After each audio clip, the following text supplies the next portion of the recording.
Welcome to the Life Mindset Mentorcast. This is the show that gives you practical spiritual tools that you need every week to very practically dominate stress, anxiety, fear, and depression.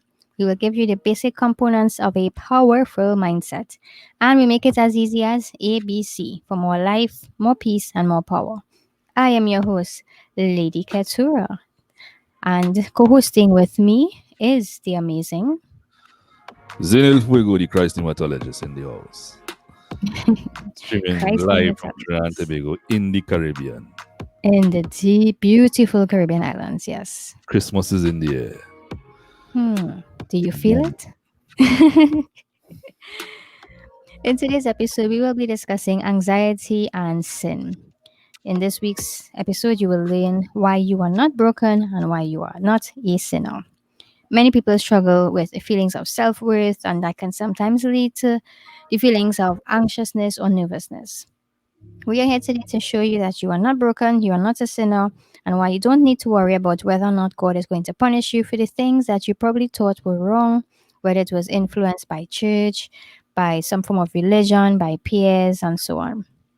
In our line of work, we have seen and heard from people who struggle with negative feelings because they perceive that they are letting God down in certain areas of their lives. And, this is something that I could definitely relate to. Is this something that you grew up with, Zane?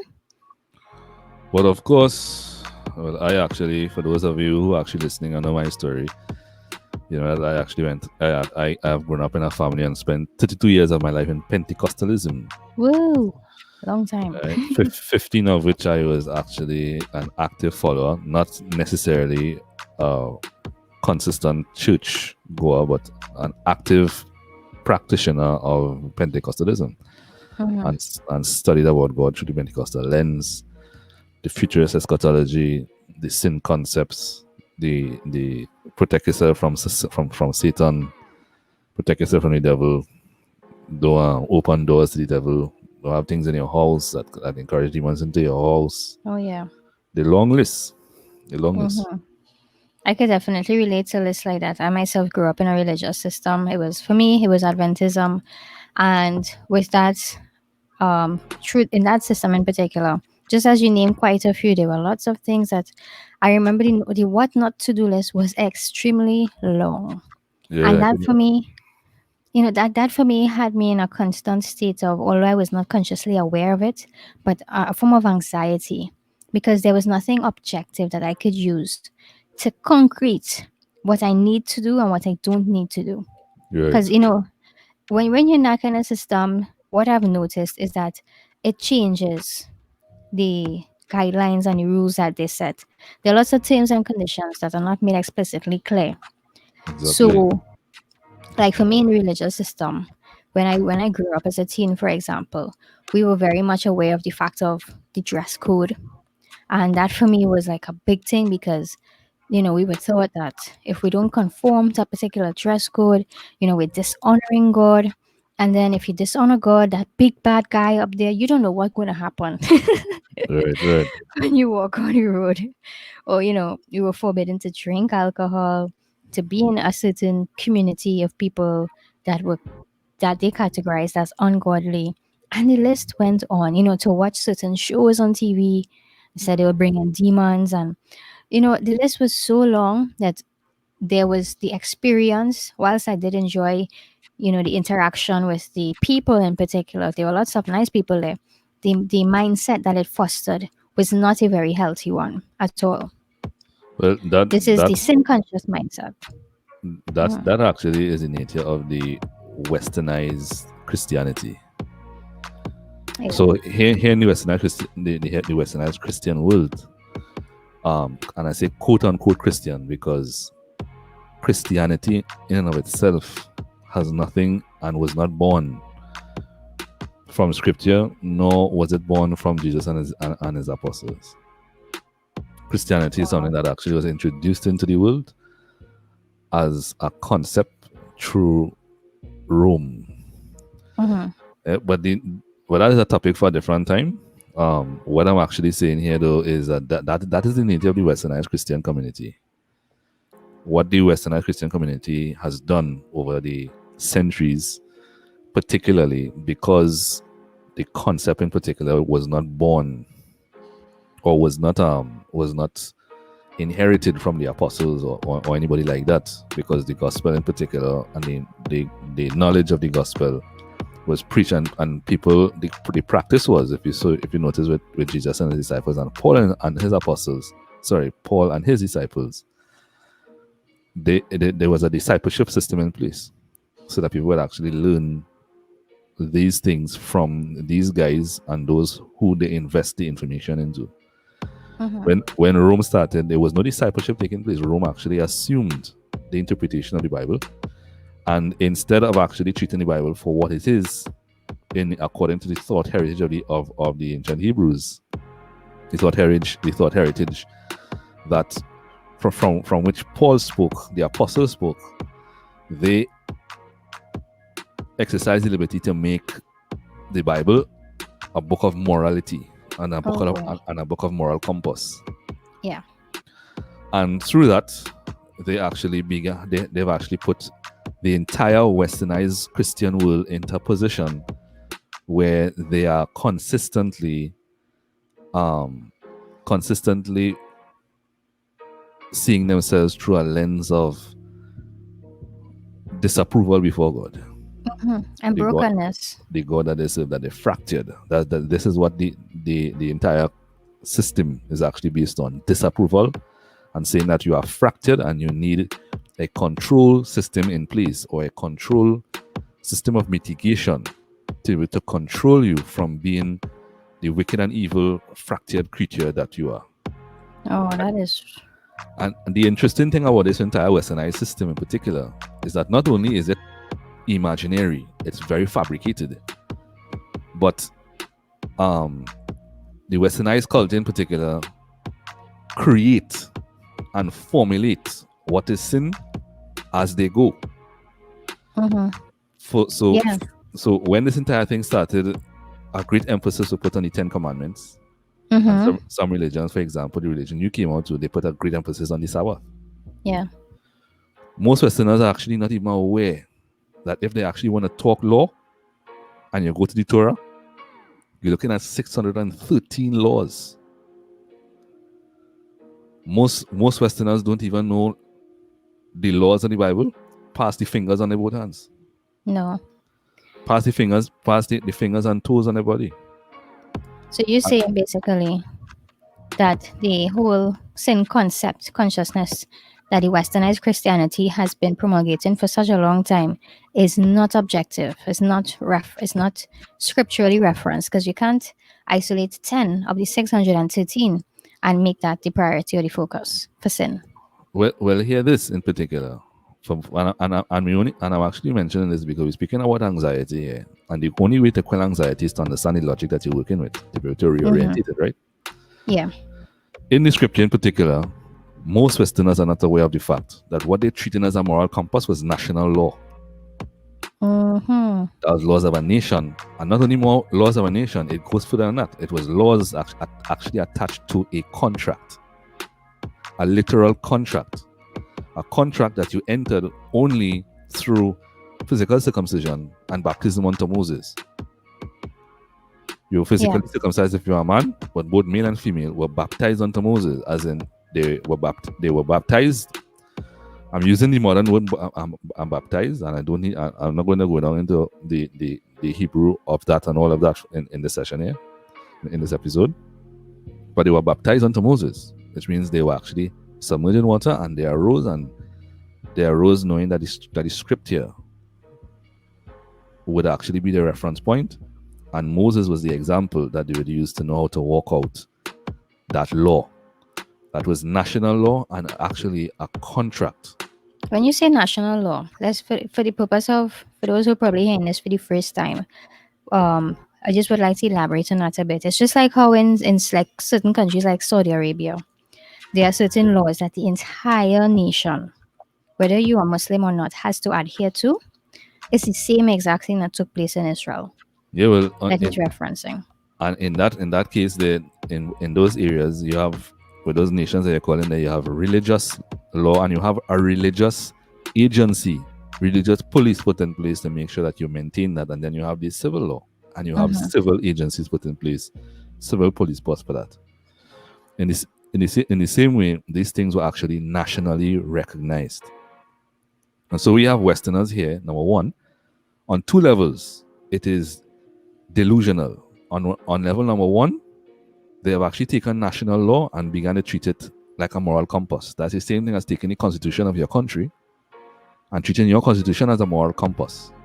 That's ridiculous thinking about it. It's silly, right? Yeah. Where you actually taking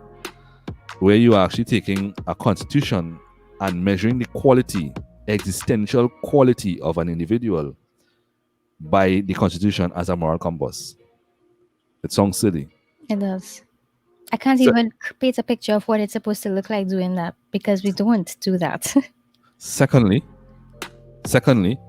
on the second note, you're actually referring to terms and conditions of a contract that you're not part of. In our westernized world, that's fraudulence. Because what you're actually doing is referring to terms and conditions of the contract and then holding the second party of the contract responsible to meeting terms to meeting his promises in that contract without actually being in the contract. It is the same thing as actually not signing a contract. Two businesses not signing a contract, not making it official, and just watching the terms and conditions on the paper, fulfilling terms and conditions, and holding the other party responsible to their promises on the contract that you did not sign. Does that make sense? Not making sense at all, right? So what you actually see in here is there is a great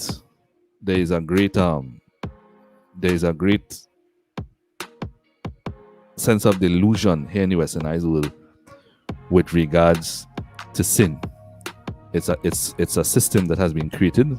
It's a system that has been promulgated that has no objective truth in it. Right. Does that make sense to you? And because of that, a lot of people, yes, and because of that, a lot of people, because there's nothing objective to it. A lot of the members in these different communities experience feelings of the anxiousness because they are unaware as to what is required of them, and so the list can change from today to tomorrow, and it leaves them in a state of a lack of mental peace. And this is very natural, because wherever there is a lack of an identification of where, at what point are you validated with regards to what you engage in, there is the natural reaction of anxiety and stress. Exactly. And on the other hand, in particular, if you are following this to its fullest extent and things are not working for you, then it actually shows that your logic is not functional, which again naturally breeds anxiety and stress. Indeed. Oh, this is so good. So what we're gonna do right here, we're gonna pause at this moment, take a break, and when we come back, we're gonna leave our listeners with this to ruminate on it. When we come back from the break, we will continue. We have identified the flaws of the sin mindset and how this sin consciousness increases the awareness of anxiety, for example. When we come back from the break, we're going to identify simple ways that you can overcome, or a simple logic that can help you overcome this mindset.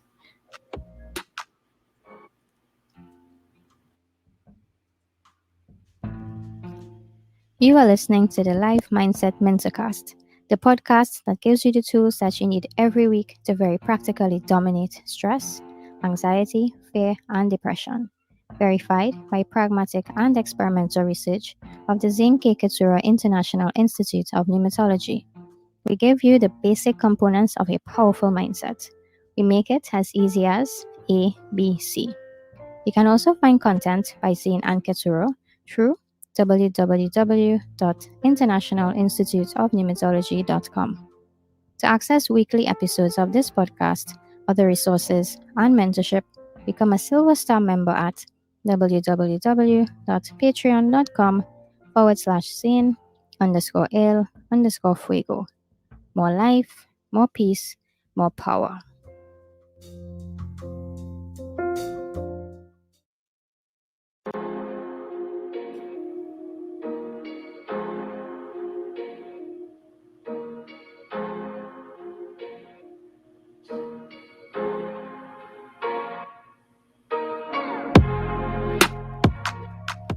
Welcome to the second half of Words of Wisdom you need to hear today on anxiety and sin. That's the theme of our mentor cast. In today's episode, we started covering some of the flaws of the sin mindset, identified how subjective it is.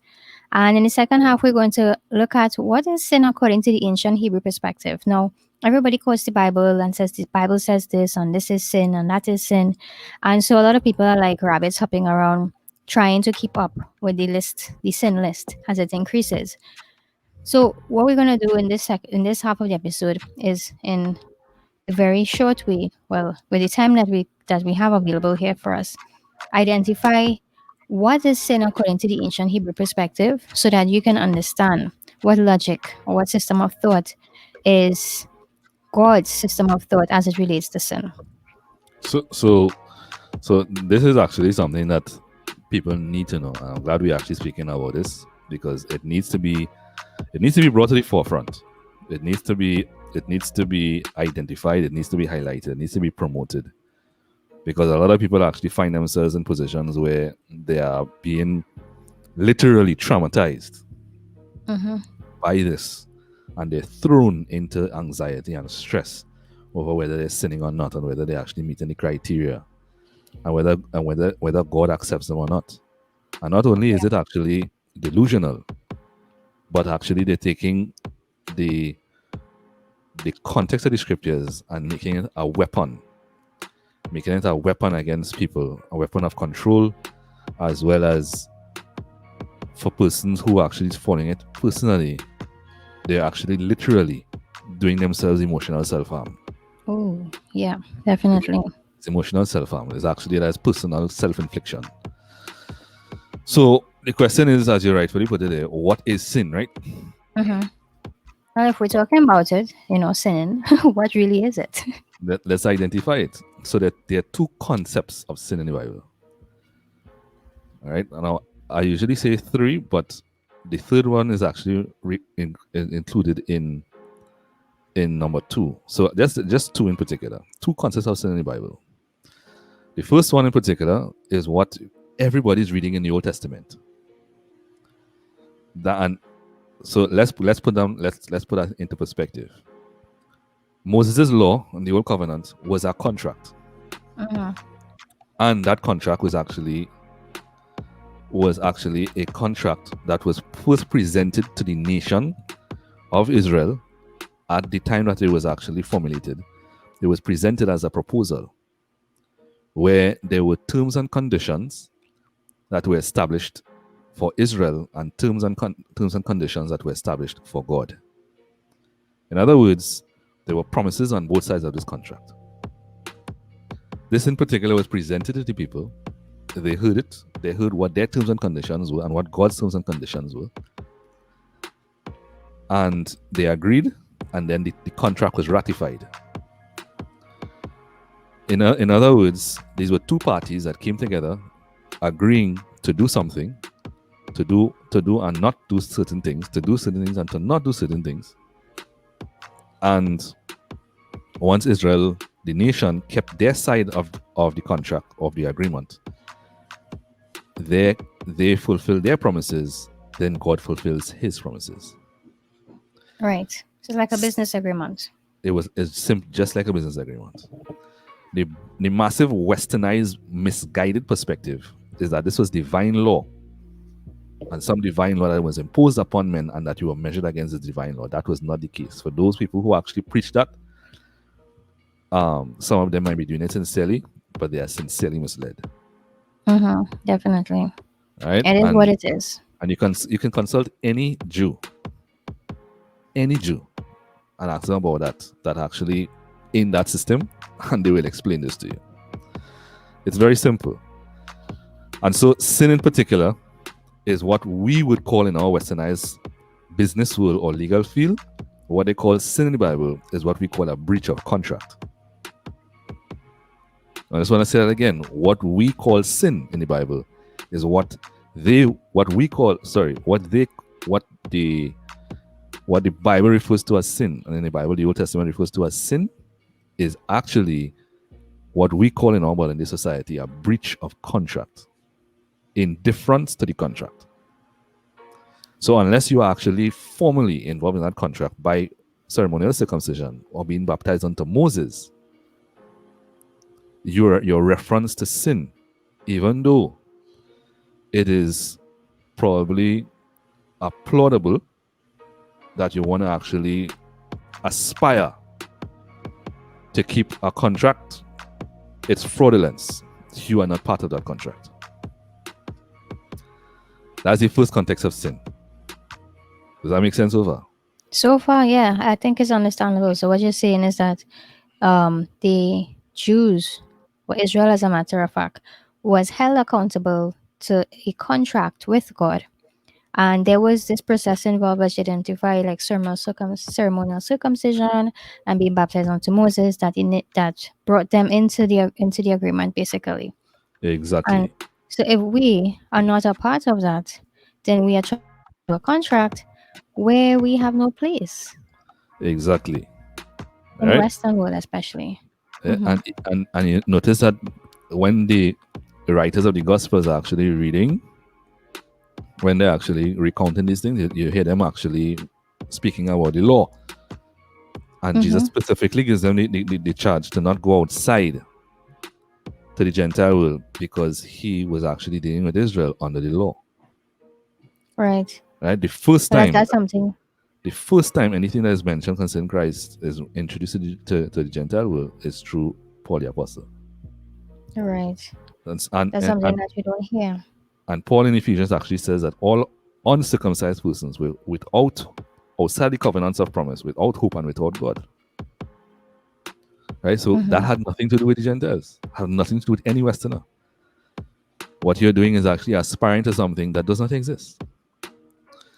And the second context of sin, if you are not circumcised or part of that circle or baptized unto Moses, the second context of sin is the context of sin that should be understood even more, which is really the man in the garden simply not following his heart, really in spiritual dysfunction. So he was created to be the image and likeness of God. And what he did was actually include a choice to be the image and likeness of something else, which is what the writers of the New Testament, like Paul in particular, identifies as corruptible seed. He included something in the nature that was not originally part of the nature, which is choosing his own.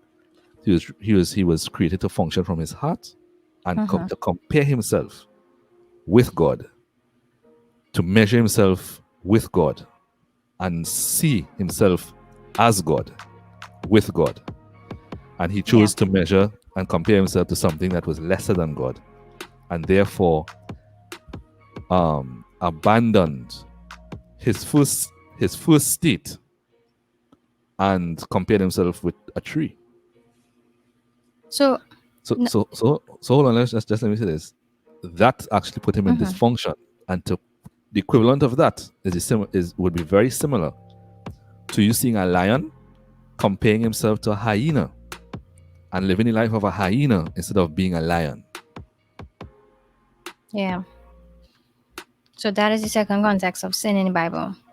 That is the Living. general context of sin in the Bible concerning Adam. And so, So go ahead, go ahead. so I was actually going to ask now for us now who are not part of that covenant as we identified in the first context, and we are part of the new covenant. For those who are aware of that, is there sin? Can we sin? So that's a good question, right? So then, when the Adam actually in the Bible included this aspect, or this, he included this this component in the nature, this is actually seen and referred to by Peter. I said Paul earlier on, it's actually Peter. He referred to it as the corruptible seed because the nature was corrupted. So he's like a lion comparing himself to things around him. And everybody inherited that. The lion compared himself to a mouse. He's living life of a mouse instead of a lion. Some people compare themselves to money, compare themselves, or measure themselves by how much money they have. They have a sense of identity by how much possessions they have, whether they're married, they have a good job, a profession. All of these different things are just different revelations of the same thing: dysfunction, spiritual dysfunction, right? The scriptural message is that the Messiah was the one that came and remedied the problem. Remedy the problem by putting that spiritual, that spirit to the nailing that dysfunction back to the tree, which is what the cross represents. He nailed it back to the tree and gave everybody a perfect spirit again, the entire of humanity. This is good. So if you're asking me now if you can sin, no, you cannot. I am saying that emphatically, you cannot sin. That's why in the New Testament, the word that is actually translated as sin is the Greek word hamartia.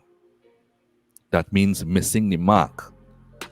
Meaning that you may be doing something that is not matching the nature that you have, which turns out to be missing the mark or an act of unintelligence. But it is definitely not sin as we have known it in the scriptures. For most people who actually read the scriptures, and when I say scriptures, I'm referring to the Old Testament, as well as reading the New Testament, Paul's letters, and identify sin. What simply is taking place there is that they read the New Testament letters through a very westernized lens and actually interpreting it through the Western paradigm. If you read it through the ancient Hebrew paradigm, you'd realize that Paul is clearly identifying that all men have Christ in them. All men. And really, with Christ in them, which is why he preached Christ in you. He went to the Gentiles preaching Christ in you. He didn't say that there will be Christ. Christ will be in you. He says he went to the Gentiles preaching Christ in you. Christ was in them already, and so they had to believe in their heart by just coming to the awakening that they are now restored to God's status. And many religious persons are going to hear this and throw fits, but it is simply the scriptural truth in its context that all men are now returned to God's status, and all they need to do is to begin to function and follow their heart, identify or learn what their breath or their spirit contains, and live from their hearts. And this right here, as you identified, is the whole Adamic conundrum solved. It's simple. It's very simple. That's why in 2 Corinthians 5, for example, it is clearly stated that we do not preach sin, that the sins have been cancelled, that is no more present, that died. And that you preach reconciliation to all men. Therefore, to tell someone that they're sinning is a flagrant lie. And what so if the feelings... what they are actually doing is living unintelligently, which is where Paul says all things are lawful, but not all things are expedient. They're not living intelligently, because to put that into context, what the ancient Hebrew perspective of man is that man was created to be self-existent, meaning not influenced by anything external or not using anything external for self-approval and self-validation. And by living self-existently, by the Spirit in their heart, by living self-existently according to what has been breathed into them and understanding the nature, then they will generate life and be able to do things that Jesus did. And that is without any condemnation. So the only thing I'd like to add to that is that even when you make mistakes, it is not considered sin. Does that make sense? Yeah, it does. Definitely. We started the podcast identifying that our listeners would add, well, before the end of the podcast, comments and understanding as to why they are not broken and why they are not a sinner, and that the logic that we were sharing here, the mindset, is one that is sin free, so to speak, not sin Right. conscious. Right. So this is really good. I want to thank you so much for the way that you broke it down. It's really, really good. We'd like And to if encourage. and if there's anything that I'd encourage persons to take into consideration is that that whole entire concept of sin, as we talk about it, is very westernized. Paul never taught that, so that you can actually miss the mark by not living according to your nature. But it is definitely not sin, as is the context of sin in scriptures. So for those of you who may be actually living from anxiety and stress because of that, I hope that this comprehension gives some clarity that the logic that you're using is illogical Mm-hmm. and you can abandon it. And so instead of living from what not to do, now you are, Paul's entire gospel is that you are approved. The Westernized Christian community live from the perspective of disapproval. The actual context of the scriptures, through the Messiah, through Christ Yeshua, you have been approved. And so instead of living from what not to do, how about you start living from learning what to do? Exactly. This is awesome. So we would like to encourage our listeners, if this has been helpful for you, I'm sure it really has, because a lot of people have already benefited from what we are teaching here, what we teach at the International Institute of Pneumatology, and also what we have shared in this episode here. If this has impacted your understanding and touched somewhere in your heart that you probably were experiencing some frustration or anxiety concerning, we ask you to kindly leave a review with us. Let us know, give some feedback, and feel free to ask questions as well. We definitely will get back to you. If you're hearing this for the first time, feel free to join us, become a supporter on our Patreon, and you will also benefit from podcasts such as these and more. Of course, depending on the tier that you choose, but feel free to check it out.